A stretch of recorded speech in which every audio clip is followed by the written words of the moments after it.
Saudara, KPK selesai memeriksa Sekjen PDI Perjuangan Hasto Kristianto dalam pemeriksaan perdananya sebagai tersangka. Walau tak menahan Hasto usai pemeriksaan, KPK memastikan penyidikan terhadap Hasto tetap berlanjut sekalipun Hasto tengah mengajukan pra-peradilan.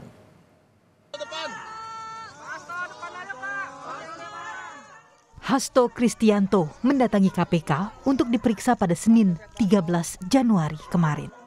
Sekjen PDI Perjuangan ini diperiksa sebagai tersangka dalam 2 kasus, yaitu dugaan suap kepada Wahyu Setiawan dan perintangan penyidikan Harun Masiku. Dengan didampingi tim kuasa hukumnya yang juga Ketua DPP PDI Perjuangan, Roni Talapesi, Hasto menyampaikan siap untuk memberi keterangan sebaik-baiknya sesuai kebutuhan tim penyidik. Hasto juga menyampaikan tengah mengajukan pra-peradilan terkait kasus yang tengah menjeratnya. Pada kesempatan ini, penasihat hukum kami juga akan memberikan surat kepada pimpinan KPK berkaitan dengan proses pra-peradilan tersebut. Apakah surat yang kami sampaikan tersebut nantinya berkaitan dengan pemeriksaan saya akan tetap dilanjutkan atau pimpinan KPK mengambil suatu kebijakan untuk mengikuti seluruh proses pra-peradilan, kami serahkan hal tersebut kepada pimpinan KPK. Soal pra-peradilan yang sudah diajukan, tim kuasa hukum Hasto menyatakan sidang pra-peradilan baru akan digelar pada Selasa 21 Januari 2025. Tim hukum pun meminta kepada penyidik KPK untuk memberi kesempatan kepada Hasto untuk menggunakan hak hukumnya dalam menguji apakah sah atau tidak status tersangka Hasto Kristianto. Menggunakan hak hukum kami untuk mengajukan pra-peradilan. Yang Jumat kemarin kami sudah daftar dan yang akan disidangkan tanggal 21 hari Selasa. Dan kita mohon kepada penyidik KPK untuk dapat memberikan kesempatan kepada kami menggunakan hak hukum kami agar kami bisa menguji sah tidaknya status tersangka dari Sekjen PDI Perjuangan Mas Hasto Kristianto. Sementara itu, usai memeriksa Hasto, KPK menjelaskan terkait jalannya proses pemeriksaan Hasto. KPK juga mengomentari penyidikan KPK akan tetap berlanjut meskipun sidang pra-peradilan digelar. Permohonan sudah diterima, tetapi tanggapan dari KPK itu ditolak.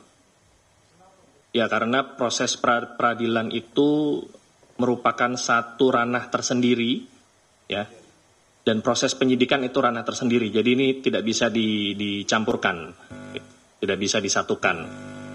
Tidak berarti kalau proses peradilan itu berjalan maka penyidikan berhenti, tidak. Proses penyidikan tetap berjalan. Usai diperiksa sekitar 3 jam, Hasto keluar dari gedung KPK dengan didampingi kuasa hukumnya. Walau tidak menahan Hasto pada pemeriksaan perdana, KPK memastikan penyidikan perkara terhadap Hasto Kristianto tetap akan dilanjutkan. Tim Liputan, Kompas TV.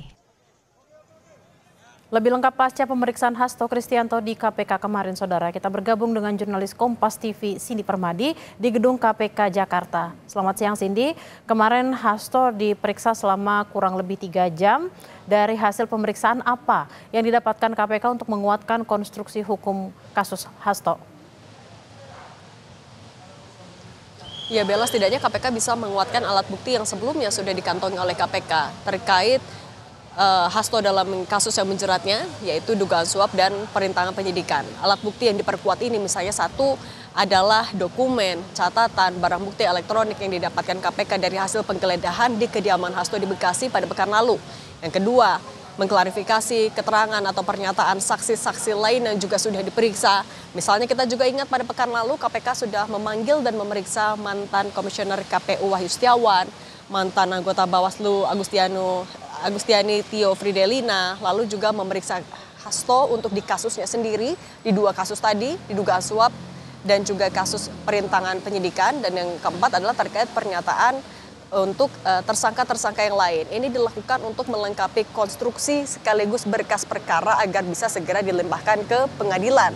Ini juga menjadi penting karena ya KPK juga pasti masih mengingat ini adalah kasus yang sudah bergulir sejak tahun 2020 atau sudah 5 tahun. Di tahap pengadilan nantinya ketika berkas perkara sudah dilimpahkan, barang bukti akan baru bisa diuji sekaligus juga dibuka kepada publik. Nah, yang kedua yang juga jadi sorotan pasca pemeriksaan Hasto Kristianto kemarin di Gedung Merah Putih KPK adalah soal alasan mengapa KPK tidak melakukan penahanan terhadap Hasto Kristianto.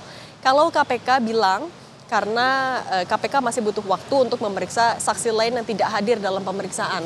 Sebenarnya kalau kita juga merujuk kepada KUHP, Bella dan juga saudara, alasan penahanan didasarkan pada 2 faktor. Yang pertama adalah objektif yang terkait dengan hukum, yaitu pasalnya, kemudian apakah ancaman pidananya melebihi 5 tahun atau tidak, dan faktor subjektif, yaitu meliputi kekhawatiran tersangka melakukan atau mengulangi perbuatannya, kabur atau melarikan diri, serta yang ketiga adalah menghilangkan barang bukti. Nah, tapi kalau kita mendengarkan keterangan lanjutan dari KPK, yaitu KPK akan melakukan penahanan terhadap Hasto Kristianto apabila kasusnya sudah siap dilimpahkan. Pernyataan ini bisa kita lihat dari 2 perspektif. Yang pertama adalah memang KPK mau melengkapi, menguatkan terlebih dahulu konstruksi perkaranya sebelum dilimpahkan ke pengadilan. Ini berkaitan dengan tadi dibutuhkannya keterangan dari saksi yang memiliki nilai pembuktian yang tinggi ataupun juga bisa semakin menguatkan bekal dari KPK untuk di pembuktian di pengadilan. Yang kedua, kita juga bisa melihat perspektif dari adanya masa penahanan maksimal yang diatur. Untuk penahanan tersangka di tahap penyidikan diatur yaitu adalah selama 20 hari dan bisa diperpanjang selama 40 hari. Apabila melebihi batas itu, maka tersangka harus dikeluarkan dari tahanan demi hukum karena akan dinilai penahanannya tidak sah ataupun juga melanggar hak asasi manusia. 2 perspektif inilah yang tampaknya menjadi alasan mengapa penahanan masih belum dilakukan selama KPK masih dalam rangkaian mengumpulkan alat bukti, menguatkan alat bukti untuk nantinya dilimpahkan ke pengadilan, Bella.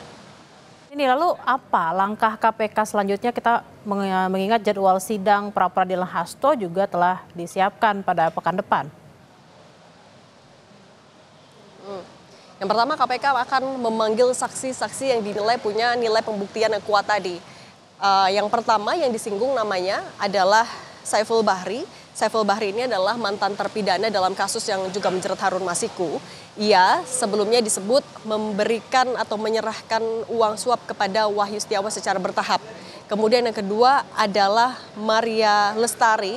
Maria Lestari ini adalah kader PDI Perjuangan yang juga namanya disebutkan oleh Ketua KPK saat penetapan Hasto sebagai tersangka. Jadi disebutkan saat itu PDIP sedang mengajukan PAW tidak hanya untuk Harun Masiku tapi juga untuk Maria Lestari. Nah, keterangan dari 2 saksi inilah yang dinilai oleh KPK memiliki nilai pembuktian yang tinggi. Tapi dalam penjadwalan pemeriksaannya pada pekan lalu, kedua saksi ini tidak hadir. Sehingga KPK akan menjadwalkan pemeriksaan untuk 2 orang ini, setidaknya 2 orang ini. Nah, kemudian akan menjadwalkan pemeriksaan juga untuk Hasto Kristianto. Yang dipastikan kemarin oleh juru bicara KPK Tessa Mahardika, pemanggilan Hasto pasti akan dilakukan lagi, tapi waktunya akan menyesuaikan kebutuhan dari penyidik. Yang ketiga adalah menyiapkan juga untuk pra-peradilan Hasto yang sudah didaftarkan ke PN Jakarta Selatan.